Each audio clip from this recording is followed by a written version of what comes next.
En esta oportunidad vamos a escuchar pasajes de este informe de la crisis institucional que viene ocurriendo en el Perú desde Washington de los Estados Unidos por el Center for Justice and International Law, donde pues está denunciando que en el Perú hay más de 60 fallecidos, más de 1.000 heridos y cientos de detenidos. Está cuestionando al fuero militar, ha dicho que no puede realizar investigaciones de crímenes de lesa humanidad. También ha dicho que en las zonas de las sierras en el Perú se usó armas de guerra, mientras que en las costas se usaron armas de goma. También ha dicho que hoy pues la verdad que en el gobierno de Dina Boluarte hubo masacres y ejecuciones extrajudiciales en las protestas sociales. También ha dicho que lo que el gobierno buscó era darle una lección al pueblo, dando a entender que en las investigaciones se estaría demostrando que aquí habría intenciones de masacrar al pueblo. También hoy las diversas comunidades internacionales están ya solicitando, van a crear un GI. ¿Qué es un GI? Es el Grupo Internacional de Expertos Independientes. Este grupo lo crearon pues en Bolivia para investigar las masacres del golpe de Estado contra Evo Morales, pues, y es por ello que hoy la expresidenta, la golpista Yanine Áñez, se encuentra detenida en Bolivia. Entonces hoy es muy importante crear este grupo internacional de expertos independientes, donde pues venga cuanto antes a investigar todos los delitos ocurridos en el Perú. La verdad que es muy importante para de una vez esclarecer todo lo que ha ocurrido y tener un documento para que de una vez pueda denunciarse con un documento fidedigno a los responsables de todas las masacres ocurridas en el Perú. Hoy también están cuestionando a Dina Boluarte que haya premiado a la policía y a los militares. Vamos a escuchar pasajes de este informe. Es la primera parte, habrá una segunda parte de este informe dado a conocer el día de hoy desde los Estados Unidos, donde participan los diversos grupos internacionales. Sentimiento también de parte de los quienes fueron sus mayores electores de Pedro Castillo, sobre todo en el sur del país, pues se identifican con una persona, un profesor rural, una persona de un nivel, digamos, cultural de la mayoría de las personas en el sur del país, de clase, una persona rural, y que pensaban en ese momento de que, así como él, muchos otros pueden tener un nivel de poder participar políticamente y tomar decisiones en el país, ¿no? Entonces, a partir de ahí se generaron una serie de protestas, pero la mayoría comenzaron a ser un poco más fuertes cuando se da el golpe, se da, digamos, lo que podría ser la respuesta a ese golpe, que es las acciones del Congreso de su destitución de Pedro Castillo, la detención de Pedro Castillo, pero sobre todo después del anuncio de Dina Boluarte, que lo sucedió constitucionalmente en el gobierno, pero que ella señaló al momento de hacer la juramentación que se iba a quedar hasta el 2026. La mayoría de personas pensaban de que era necesaria una transición, pero que esta tenía que ser convocada lo más antes posible, tal vez la salida a una asamblea constituyente, tal vez salir un gobierno de transición, algunos cambios, medidas políticas de cambio para la mejor participación política, pero nada de eso sucedió. Lo que se anunció fue que se quedaban hasta el 26, hasta el 2026, y se iniciaron entonces una serie de protestas a nivel nacional. Las protestas más fuertes, sobre todo, se dieron en el sur del país, una zona no solamente, una zona que ha sido que el mejor, digamos, el mayor bastión de Pedro Castillo, donde las elecciones ellos obtuvieron ahí, Pedro Castillo con Perú Libre obtuvieron entre el 80 e incluso 90% de la votación. O sea, es decir, lo sentían, apostaron ellos por ese gobierno de Pedro Castillo. Entonces, a partir de ahí comenzaron a darse una serie de protestas, que es cierto que hubieron algunos núcleos en la protesta que fueron violentas, que realizaron algunos actos de vandalismo, pero que debían haber sido controlados por la Policía Nacional sin mayor problema. Lo que se hizo fue que la primera protesta que fue reprimida en forma alarmante fue efectivamente la situación en Andahuaylas. Andahuaylas es una provincia en el departamento de Apurímac. La gente salió a tomar el aeropuerto como una medida de protesta, un aeropuerto que no es utilizado, que no está en uso ese aeropuerto, pero que decían, bueno, que como un activo crítico había que defenderlo. La protesta continuó en la ciudad y se ocasionó, la represión ocasionó 6 fallecidos y posteriormente hubo uno más que falleció producto de las heridas. La mayoría menores de edad. Gente que había salido, algunos a protestar, otros a mirar la protesta. Hemos visto la imagen del señor Dani Quispe. Él ha perdido su hijo de 18 años, quien estaba en la ciudad de forma casual y que decidió participar de alguna manera, mirando, observando la manifestación y fue alcanzado por una bala. Ahí se usaron, hay una situación de que algunos jóvenes comenzaron a grabar la represión desde un cerro y hubieron algunos francotiradores apostados en la azotea de un edificio y desde ahí comenzaron a atacar a las personas que estaban o filmando o participando en la protesta. Entonces, este uso de francotiradores tuvo también un patrón lesional. ¿Hacia dónde dispararon estos francotiradores? Hacia el cuello y cabeza. La mayoría de las personas fallecidas precisamente presentan ese tipo de lesiones. Cuando ocurrió esta situación, estaba el ministro de Defensa, ha estado el señor Otárola, estaba como primer ministro el señor Pedro Angulo, y ambos justificaron de alguna manera la situación. Incluso la propia presidenta Dina Boluarte lo justificó señalando de que lo que hacían era defender los activos críticos, es decir, el aeropuerto. Posterior a ello, ocurre la masacre en Ayacucho. La gente salió a protestar, era una protesta pacífica, sin ningún tipo de problemas. Un grupo de manifestantes se dirigió hacia el aeropuerto, pero ellos fueron desalojados mediante una conversación que hubieron con las fuerzas policiales e incluso gente del ejército que los conminó a desalojar. Es desalojado pacíficamente también el aeropuerto, pero luego parece que hubiera existido algún tipo de orden posterior porque comienzan desde el aeropuerto desocupado a disparar hacia las personas que estaban a los lados. Es decir, personas que estaban por las calles, personas que incluso simplemente transitaban por ahí. Se desplazan fuera del aeropuerto hacia las zonas aledañas al aeropuerto, al cementerio de Huamanga y calles vecinales ahí, y ahí se produce la muerte de 10 personas. Algunas de ellas menores de edad, personas que transitaban, personas que llegaban de sus trabajos, personas que salían, que simplemente regresaban de estudiar, etc. El patrón lesional, el mismo. Cuello, cabeza y tórax. Nadie dispara a una persona pensando herirla, ¿no? Al tórax o a la cabeza. Es un patrón lesional que claramente está destinado a poder crear un resultado que es el de la muerte. Después de lo de Ayacucho, la presidenta Dina Boluarte dijo que se iba a investigar esa situación y señaló que incluso que había ordenado, se había dispuesto, que había conversado con el jefe de las Fuerzas Armadas para que la investigación estuviera en manos del Foro Militar. Cosa que ya sabemos que la propia Comisión Corte Interamericana de Derechos Humanos han señalado que no es posible porque estos fueros no revisten ningún signo de objetividad ni independencia. El propio Tribunal Constitucional peruano lo ha señalado en varias ocasiones que precisamente el Foro Militar no es un fuero que pueda investigar violaciones a los derechos humanos.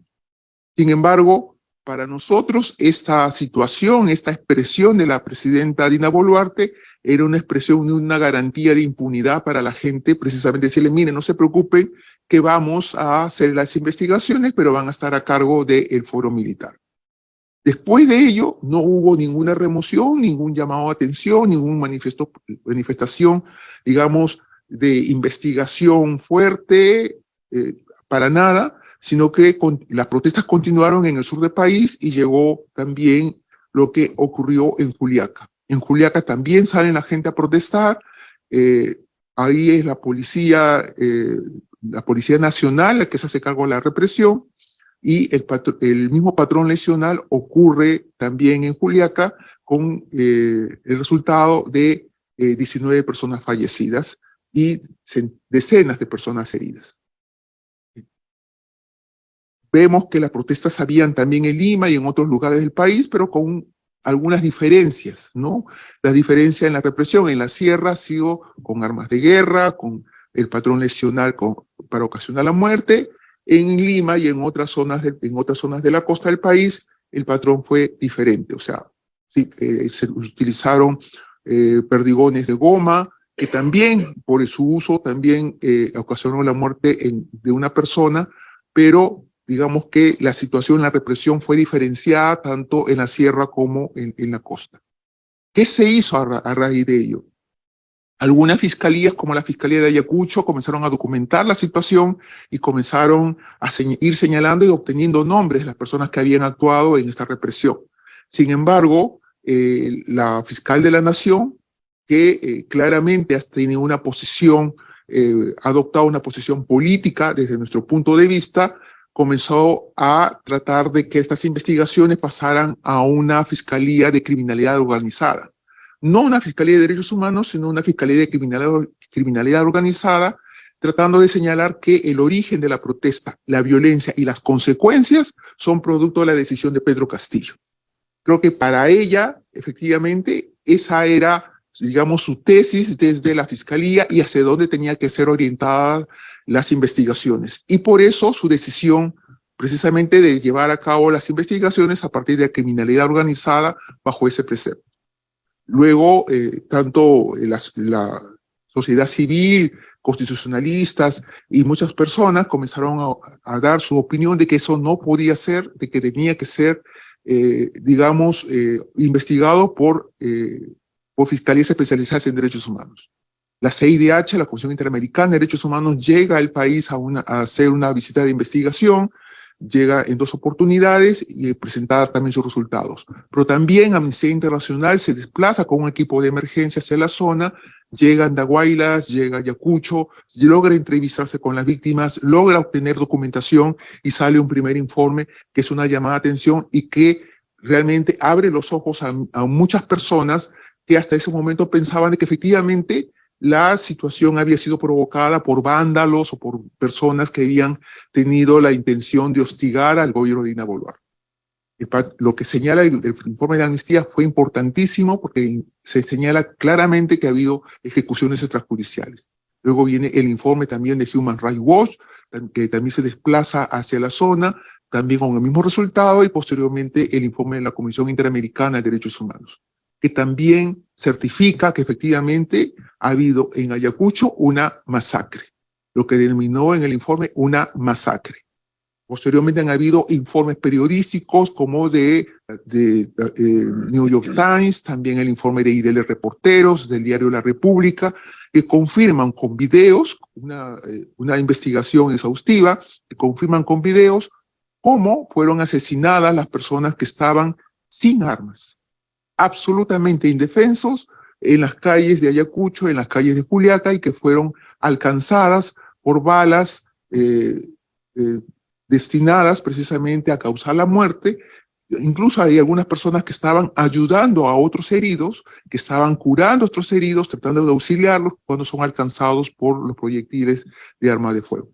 Entonces, lo que efectivamente estas investigaciones, lo que logran dar a la luz, dar a conocer, es que efectivamente aquí hubo no solamente un uso excesivo de la fuerza, sino que en lugares como en Ayacucho hubo una masacre. Hubo la intencionalidad, efectivamente, desde nuestro punto de vista, de dar una especie de lección a otros protestantes. Y por ello es que sacan el ejército a la calle y se realiza una persecución en las calles de Ayacucho, tratando de ocasionar la mayor cantidad de muertes posibles. Estas investigaciones, posteriormente, la Fiscalía de la Nación ha destinado un equipo especial bajo sus órdenes para hacer las investigaciones, los retira de la competencia de las fiscalías que estaban siendo investigadas pero que a través del tiempo todavía no se da un resultado. Nosotros creemos, como lo ha señalado también en los informes de Amnistía o los informes de la propia Comisión Interamericana de Derechos Humanos, que estas investigaciones tienen que ser reforzadas, tiene que haber algún tipo de apoyo técnico, porque hemos visto, por ejemplo, en Juliaca, algunas personas incluso fueron sepultadas, enterradas por sus familiares sin haber tenido una necropsia. Entonces, porque no había personas, no había personal dedicado a esas menesteres, y lo que se hizo fue enterrarlos, darles una sepultura, y recién, posteriormente, después de 2 o 3 meses, se está realizando algunas exhumaciones. Entonces, aquí lo que se necesita es un grupo especial, un grupo de expertos que pueda apoyar esa labor de investigación para poder garantizar también su eficacia, ¿no? Porque creemos nosotros que puede haber una orientación desde la Fiscalía de la Nación para llegar a un tipo de conclusiones, como lo que ella había adelantado ya la fiscal en sus discursos, que todo se genera a raíz de la decisión de Pedro Castillo de dar el golpe, y que la violencia que ocurre posteriormente es precisamente ocasionado por las huestes, entre comillas, de Pedro Castillo. Entonces, para nosotros es necesario que se realice una investigación exhaustiva, pero también con un expertise necesario para ello. Hay situaciones, por ejemplo, los heridos hasta ahora no tienen, si bien es cierto, se creó una comisión gubernamental, intergubernamental, para poder solucionar los problemas de los heridos, poder hacer atenciones a los heridos. Ello ha significado de que en muchas ocasiones no hayan tenido una adecuada atención médica. Hemos visto y conocemos, estamos documentando los casos de algunas personas que todavía incluso tienen los proyectiles en el cuerpo. Hay algunas personas que le dicen, no te puedes mover, tienes el proyectil ahí, si te mueves mucho, el proyectil puede desplazarse y ocasionar tu muerte. Entonces, ¿esas personas qué van a hacer? No podemos operar porque no tenemos acá los instrumentos necesarios. Entonces, es una obligación del Estado poderles dar una salida adecuada, una salida médica. No basta lo que diga un médico, tiene que haber una junta de médicos. Nosotros hemos encontrado en Andahuaylas a personas campesinas que fueron heridos, que tuvieron una fractura producto del arma de fuego en el rostro. Les han hecho algunos implantes de platino, pero entonces esa persona dice, ahora me han dicho que ya no puedo salir. Si llueve, no puedo salir al campo, porque como es una zona de sierra donde hay relámpagos y rayos, el hombre ahora es un pararrayos humano. Entonces no puede seguir trabajando como campesino como ha venido haciéndolo durante sus 40 años. Entonces, esa situación no se está viendo, no hay una adecuada, digamos, seguimiento médico. Hay personas de Ayacucho que les han hecho una intervención para poder reconstruirle el rostro, porque han sido alcanzados por proyectiles en la mandíbula, les han sacado un pedazo de hueso de la pierna y los han dejado discapacitados motoramente, precisamente por la sacada del injerto, para sacarle un injerto del hueso del pie de la pierna para injertárselo en la mandíbula, y ahora la persona no puede caminar y está cojeando. Entonces dice, para eso me han hecho esa intervención, no me pudieron colocar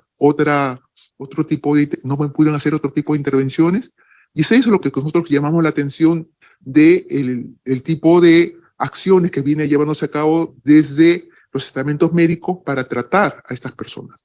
Hay algunos que incluso han estado con una depresión tremenda. Hay un joven que ha tratado de suicidarse porque ha quedado desfigurado después del proyectil en su rostro. Un joven de 18 años que ve que su vida ha sido ya, desde su punto de vista, destruida, porque no tiene, el rostro se lo han afectado enormemente.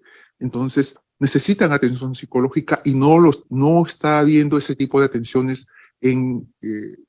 como seguimiento de esta parte de esta comisión. Nosotros creemos que tiene que haber una investigación exhaustiva, que tiene que haber asumir las responsabilidades, pero sobre todo esta investigación tiene que apuntar precisamente a dar a los responsables, a los quienes dieron la orden de la utilización de estas armas de guerra, como fue el Galil en Ayacucho o las AKM en Puno, ¿no? En Juliaca. Entonces, lamentablemente no hay los pasos necesarios, con los expertise necesarios para ello. Por eso creemos nosotros que efectivamente tiene que haber el impulso de la creación de este grupo de especialistas para una investigación independiente que pueda garantizarle a las víctimas precisamente poder conocer la verdad de lo que sucedió y quiénes dieron la orden.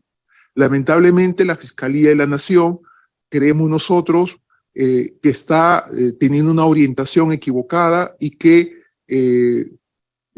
yo estoy representando a las víctimas en el caso contra Dina Boluarte y hemos sido testigos de que en el interrogatorio a Dina Boluarte se le hicieron preguntas muy generales. Ninguno a apuntar precisamente a descubrir cómo fue que se tomó las decisiones. No se le repreguntó, no se realizó las acciones que cualquier fiscal haría ante la comisión de un hecho delictivo. No sé, entonces, personalmente e institucionalmente creemos que esta situación no debe darse, que creemos nosotros que tiene que haber una fiscalía con una mirada mucho más objetiva e independiente para poder llegar a la verdad de quiénes son los responsables penalmente sobre las masacres que ocurrieron en nuestro país. Muchísimas gracias.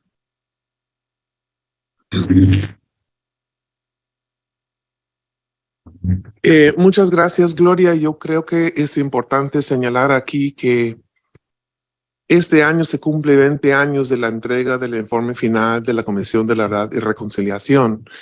Y la promesa de esa comisión y de toda la sociedad peruana fue nunca más. Y lo que nos está contando Gloria Cano es que nuevamente está sucediendo graves violaciones a los derechos humanos por parte de las fuerzas de seguridad.